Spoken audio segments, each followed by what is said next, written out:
Negeri utama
matur jiaran.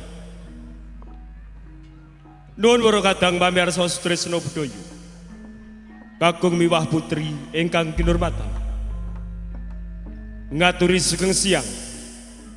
Saha sugeng pepanggihan kalian keluarga ageng. Sandiwara Ketoprak Wahyu Manggolo. Ingkang dipun pimpin panjenenganipun Bapak Mogol. Kanthi alamat Desa Tanjung Sari, Kecamatan Jakenan, Kabupaten Pati, Bumi Minatani. Keparenga ing siang menika pagelaran Ketoprak Wahyu Manggolo badhe nedahaken salah satunggal cariyos pamundutan mawi ira-irahan Sekar Taji Popolo utawi Panji Sumirang.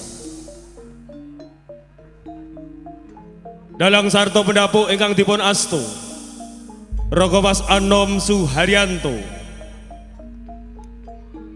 asisten sutradara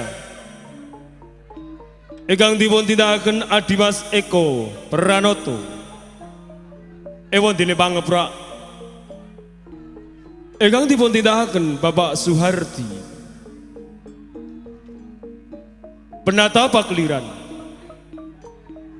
ingkang dipun tindakaken Raka Mas Suyono Sakonco,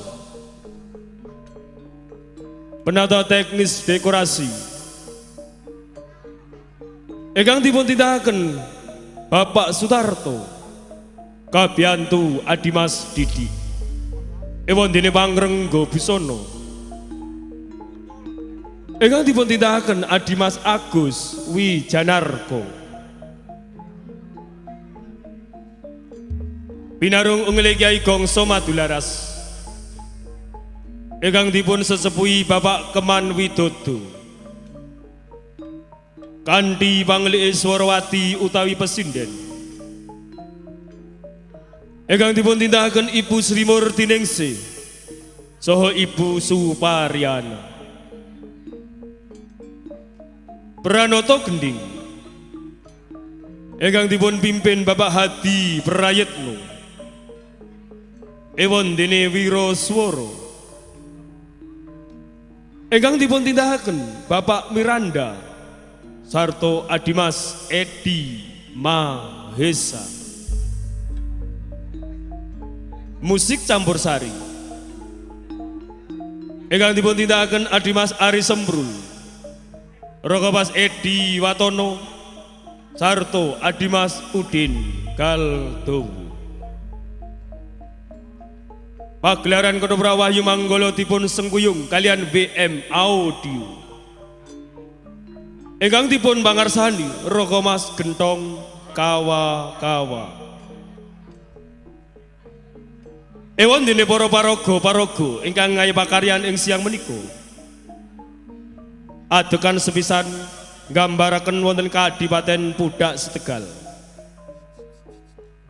Hadipati Klono Swandono ingkang dipun paragani Adimas Abdul Sutopo,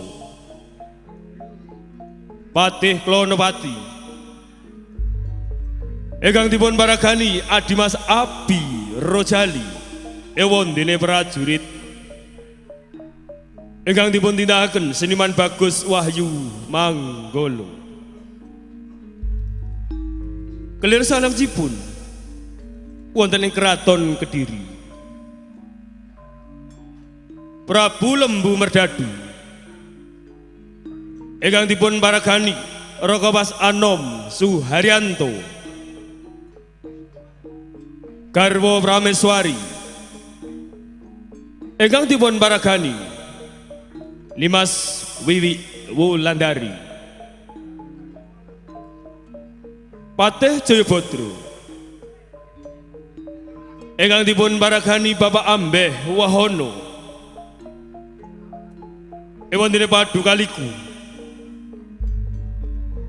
ingkang dipun paragani Mbak Ayu Sri Poncowati, Haryo Mantri ingkang dipun paragani Raka Mas Andi Prasetyo, Galuh Condro Kirono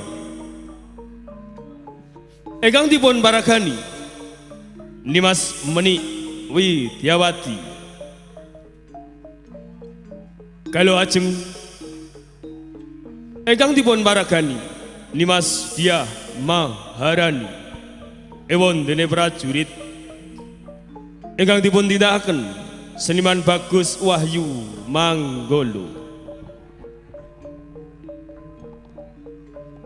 Adegan salajengipun wonten ing Kraton Jenggala. Prabu Lembu Amiluhur ingkang dipun baragani Bapak Begek Ariwarsito, Patih Kudonowarso. Ingkang dipun baragani Rogowas Bagus Suyanto, Panji Inu Kertopati Asmoro Bangun. Ingkang dipun baragani Adimas Bagong Sutresno, Panji Kartolo. Ingkang dipun baragani Adimas Eko Pranoto. Ewon dene Panji Carangwaspo. Ingkang dipun baragani Adimas Wawan Setiawan, Resi Praboto. Ingkang dipun baragani Rogowas Judek Prakoso, Briandal Gagak Ulung. Ingkang dipun baragani Rogowas Beguk Wilianto, Abdi. Ingkang dipun baragani Arum Dalu, Isabella. Ingkang dipun baragani Nimas Atun Sagita. Ewon dene Elizabeth. Ingkang dipun baragani Nimas Ayu Mutiara. Repat utawi dagelan ingkang badhe nglipur manah panjenengan sami. Jenengan badhe dipun lipur trio pelawak Wahyu Manggolo, Cak Sendor, Adimas Rokim sarto Bapak Mogol. Kandi embanipun ingkang dipun tindakaken Siciup Arum Somplak, Kabiyantu Siswa Indah Kalola. Nuwun para kadang pamirsa Sutrisno Budaya. Menggah mekaten para paraga ingkang ngayi pakaryan ing siang menika. Kita sagotrah saking paguyuban Ketoprak Wahyu Manggolo namung ngaturaken sugeng lenggah, sugeng amirsani ngantos titi paripurnanipun pagelaran. Wusana sugeng amirsani. Dun dun dun.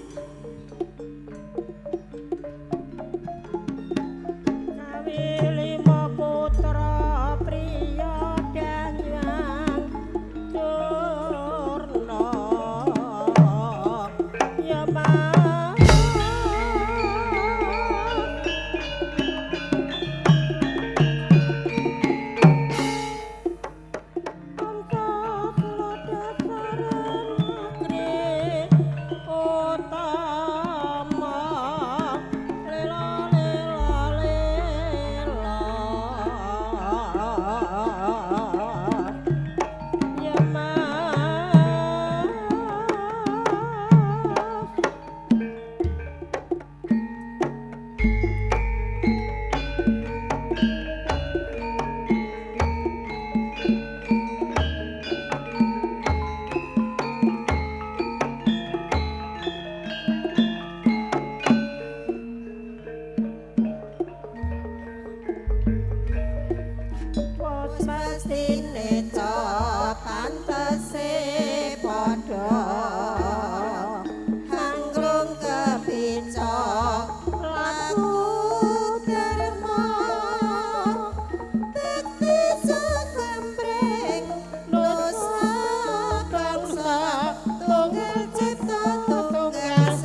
Jeneng Siroga ora tak beda-bedake.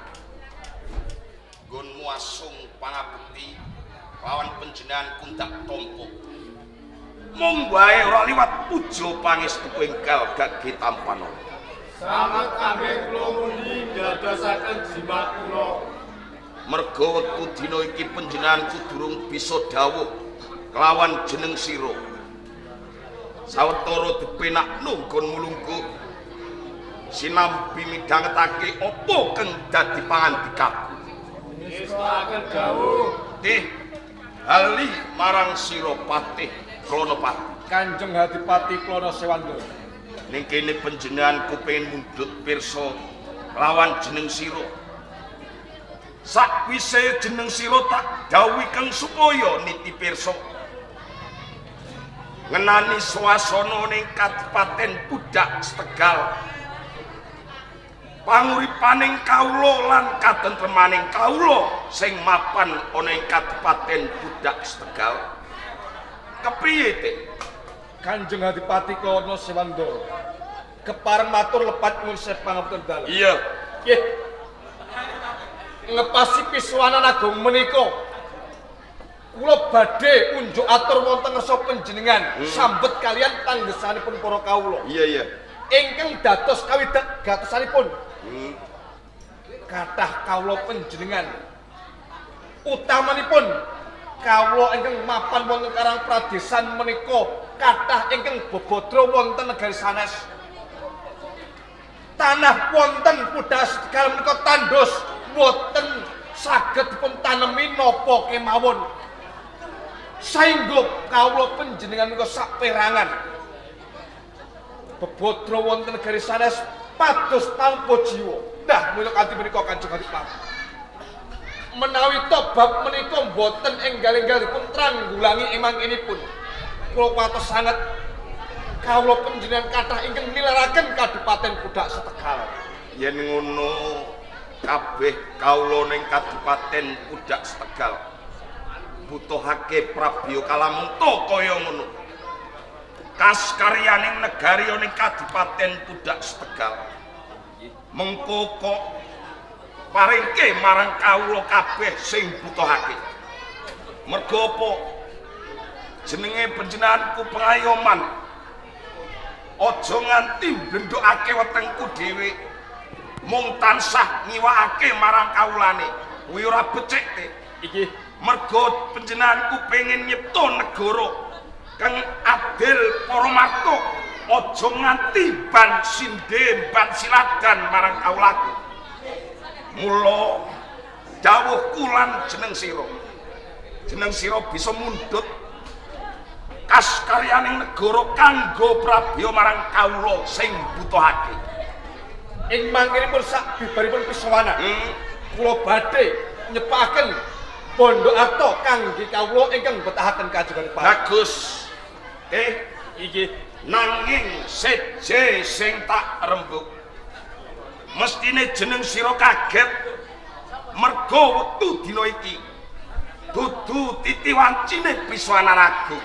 leres Nanging panjenenganku dawuh lan jeneng sira kang supaya mbiyorake kabeh para nayaka meduning para prajurit lan kawula kang supaya marak seba teges panjenenganku ngasrekake pisawanan agung iki. mila kanthi menika Kanjeng Adipati. Iya, Menawi to wonten bebundel laningipun manah ingkang boten ngremenaken batos panjenengan enggal kawedharaken Kanjeng Adipati. jeneng sira tak dawuhi kang supaya nyandra kelawan panjenenganku. Nalikaning panjenenganku jumeneng dadi Adipati ana ing Kadipaten Pudak Setegal. Mestine ana cacate lan ana kurange. Mula kanthi kuwi jeneng sira gelem nyandra kelawan panjenengan. Coba candranen Dik, apa kang dadi kurangan? Nggih, menawi sampun pikantuk ilah panjenengan Kanjeng Adipati. Sambet kalian panggesanipun para kawula. Rikala semanten kula unjuk atur wonten saka panjenengan. Iya. Mbok bilih anggenipun panjenengan ngobetaken pemerintahan wonten Kadipaten Pudak Setegal. Dereng keng kastanan ngayomi para kawula menika saking kabeta kumplange dampar kaprameswari.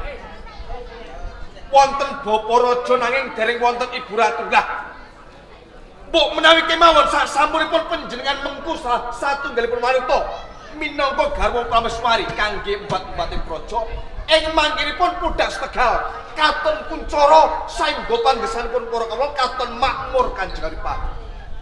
Dadi aku tanggap apa kang dadi aturmu. Inggih, Kalamun to kang gonjang-kepi panjenenganku jumeneng dadi nata ana ing Kadipaten Pudak Setegal. Sing kudune aku duweni garwa prameswari.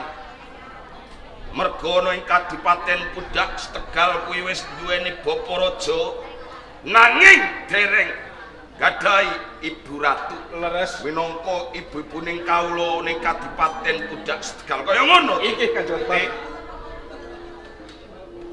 Kena kok diawarakake kabeh para kawula. Kalamun to sesembahan ning Kadipaten Pudak Setegal. Wektu dina iki wis duwening padikan wanita ing mengkone bisa tak angkat minangka dadi garwa prameswari. Sampun gadhahi padikan wanita. Bener. Lajeng menawi putri saking negari pundi menawi to endang sutaning pandhita sing pundi Kanjeng Adipati. Jeneng sira pengen mangerteni Inggih, wanita sing nyocoki marang rasaku.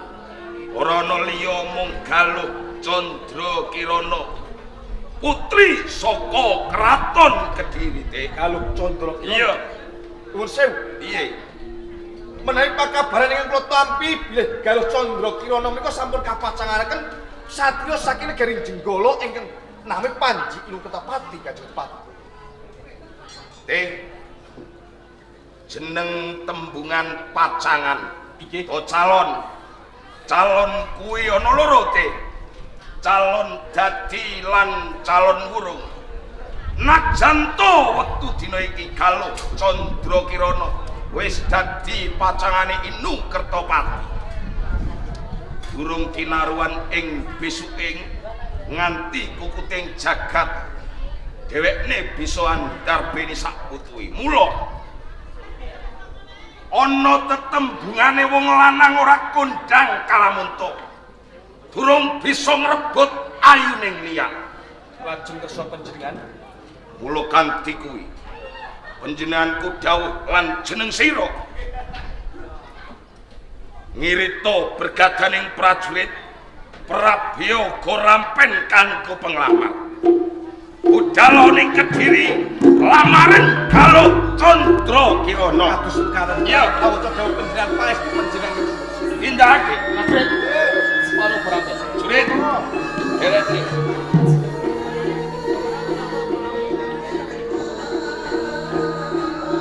Awat-awati saka kaduan.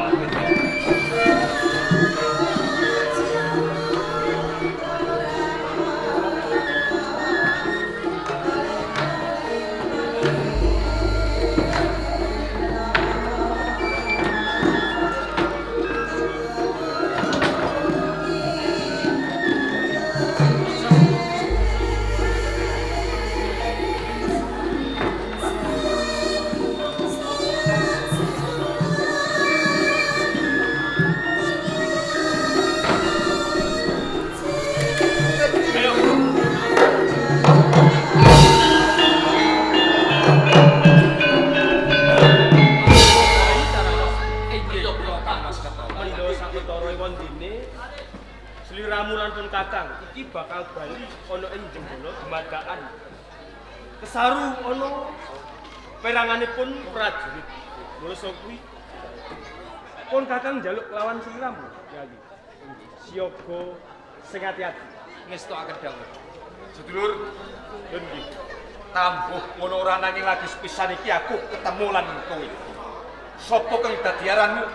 Njur apa wigatimu malang kadak anggonku kepengin tuju ana ing Katon Kediri. Dipun wanuhaken kemawon. Iya. Kula kalebet putra saking kraton Jenggala kang sesilih Panji Sugro. Panji Kartolo. Panji Kartolo. Menika kadang kula Panji Carawaspa. Nyun sewu saderipun mboten ateges kula menika nyadek dhateng lampah panjenengan. Tan bentenipun kula malah nembe sepisan menika kula kepanggih kalian panjenengan. Menawi kula waspadaaken nitik saking agemanipun kados dening priyadi. Katuran asma sinten lajeng mijil saking pundi? Ana pati kang dadi aranku, budak Tegal kang dadi negaraku. Nyambet pangandika panjenengan wonten ing ngajeng. Menawi sedolan karep panjenengan badhe minggah wonten ing Kraton Kediri. Bener. Lajeng menapa wigatosipun? Arep melamari putri kang alah aran Galuh Candrakirana. Badhe nglamar Galuh Candrakirana. Bener. Nyun sewu. Napa panjenengan menika mboten kula pawarta? Napa pancen sida pirungon? Apa-apa? Yen to Galuh Candrakirana iki wis dadi pacangane kadangku anom Panji Inu Kertopati putra saka kraton. Yen bab kuwi aku wis keprungu. Nanging jeneng pacangan utawa calon kuwi bisa wae diwurungake. Nanging kentenge gawe iki wis ditentokke dina Respati Manis wulan ngarep. Lamun to mengko wurung dedaupan iki ora mligi keluarga Jenggala. Mesti wae keluarga ana ing Kraton Kediri uga bakal nandang wirang. Ora ana sing bakal nandang wirang. Panji Inu Kertopati sida dadi temanten nanging golek wanita liya. Sekarta cinta bayone ana ing Budak Tegal. Nuwun sewu saderengipun pisan. Ora usah ndadak tak ambali malih. Apa sing wis dikandhakake marang Kang Masku Panji Kartolo. Mula kanthi kuwi Tak jaluk saka leganing atimu. Aluwung urungake anggonmu kepengin nglamar Galung Candra Kirana. Urung penak kowe. Aku bali oleh Budak Tegal kudu barengan Galung Candra Kirana. Kena waton bisa. Prajurit, cegah!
ngeman kelawan aku.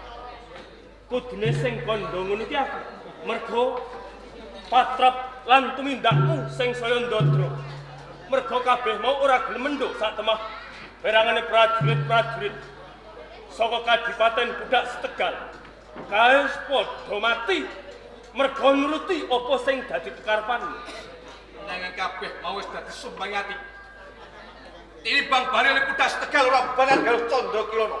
Uwe becik tak enteng pati. Tak lungge kelawan kowe barengi oncate Jawa.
Ayo tanding Mokartolo.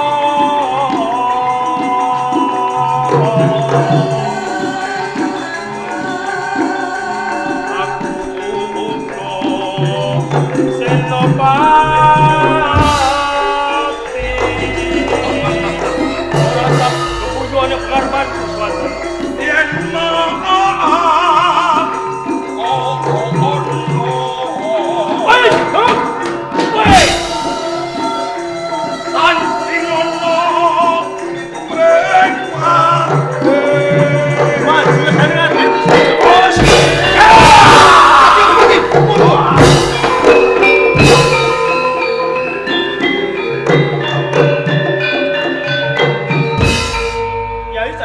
Inggih kula Kang Mas Kartono. Tak kira waktu sesandungan sing bakal ngribet-ngribeti dedhaupane kadangmu sepuh Panji Inukertopati wis bisa disinggirke saka pengarepanmu lan pengarepanku. Mula sapa kuwi ayo bareng-bareng bali ana ing kersane Kanjeng Rama Ndara Kunjukati. Monggo Mas.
Saka ganduk ngarep Mbak Yu padu kaliku kok gremeng kaya gambreng jane lan apa gremeng ki aku yo ngremengi kowe kuwi lho lho lah napa kok gremengi aku lho iya wong anti yamene tak kon mara wae kok yo ora teko-teko dayune ya apa sebabe Mbak Yu nganti anggonku tumeka ing papan kene iki murandat ya mesti akeh pegawean sing tak rampungake kan kudune ngono ya wis ora apa-apa Di jane ana apa to ngene lho Di pancen aku ngongkon kowe temeka ning Taman Sari kene iki aku kepengin banget rembugan marang kowe lan aku kok kepengin banget jaluk tulung karo kowe Di jur wigatine apa kowe dhewe nak yo ngerti yen to Mbak Yu mugi ana ing kraton Kediri kene mung garwa selir ya kuwi garwa amping Mbak mongko sedelok maneh aku uga bakal mantu Galuh Candra Kirana karo Panji Asmara yen to wis kelakon dedaupan karo Panji Asmara Banu mesti wae ana ing kraton Kediri kene bakal dipasrahake karo Panji Asmara Banu mula yen to nganti kuwi kedadian jur kaya apa nasib kula nasibe Pulunamu Galuh Ajeng cumandha ning kraton Kediri kene tak padhake kae lho aji godhong aking kae yen to aku ora ana ajine disempar ana semparene wis aku ora bisa mikir kaya ngapa nelangsane anakku Galuh Ajeng yen to kabeh kuwi kedadian marang awakku Di oh perkarane babagan kuwi bisa nalika ing mangkone Galuh Candra Kirana arep daupan kaliyan Panji Asmara pancen bener sing dadakake kuwatir Mbak Yu mesti praja ing Kediri bakal dinuturake dening Panji Asmara iya mesti wae kaya mergo kuwi sing wenang bisa lah Mbak Yu terus duweni penggalian aji godhong ning kluruan ya toh mergo apa Mbak Yu mung garwa paminggir garwa selir nanging Mbak Yu Aku mau ngelekake. Mbak Yu mbok eling nalika isih urip ning desa. Mbak Yu uripe katon apa, saiki katon apa. Oh. Yen to babakan kuwi Mbak Yu ora lali. Yen to rikala semono uripe aku lan kowe iki tansah sengsara mangan wae paribasane ora iso. Nanging jeneng wong urip ana ing alam donya ki sing digoleki penak lan kepenak. Enak lan kepenak pancen. Sak kepenak-penake dadi garwa selir, luwih penak dadi garwa prameswari. Menang kongkon, menang perintah, ora wenang diperintah. Nanging saka panjang kebawaku, Mbak. Ora ketang Mbak Yu padu kaliku kuwi dadi garwa selir. Nanging rak ya ora kekurangan bab apa wae. Kuwi yen to kowe sing nyawang di kabeh ki mau ora mung mikirake aku. Ya mikirake kowe, mikirake polonamu. Ha yen to aku iso dadi garwa prameswari, sing urip kepenak ora aku kowe uga melu ngrasake kepenak ya, Di. Ngono iku tenan ta ora? Ya tenan apa ora piye to? Nyatane aku dadi garwa ampean lho, kowe ya tak gawa rene. Tak kepenake urip ana ing Kediri. Apa kurang coba Mbak Yu marang Mergo ngene lho, Mbak Yu. Piye? Adane wong kuwi nek wis keturutan karepe kuwi tembunge piyayi-piyayi kae lali purwa duksina sing tegese lali karo kawitan. Yen lagi butuh akeh janji muluk-muluk ya ta? Mengko yen panjangane wis kelakon lali ki akeh. Oh alah Di lah kowe iki jane apa ora ngerti.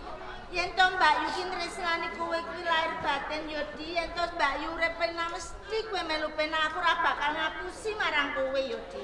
Mula saiki aku njaluk tulung. Piye carane supaya aku iki iso dadi garwa prameswari Di?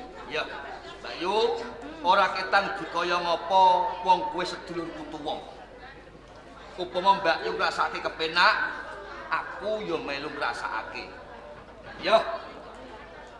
Upama iki ora Mbak Yu aku moh bantu. Ngene. Piye? Apa Mbak Yu isih kelingan nalika Sang Prabu Lembu Merdadu kuwi kedanan karo Mbak Yu padikaliku, kuwi kabeh sing biyantu rak bopor si Prakuta. Iso, aku ora lali kabeh kuwi mah. Rene Mbak Yu duwe gayuhan sing kaya ngono. Alane apa? Upama bareng-bareng munggah ana ing Gunung Mayit njaluk cara. Piye bisane awak dhewe kelakon? Kaya ngono ya Di. Ya to. Kanthi lali aku ya wis yen ngono aku manut marang kowe saiki. Mumpung isih esuk ayo digelar. Ayo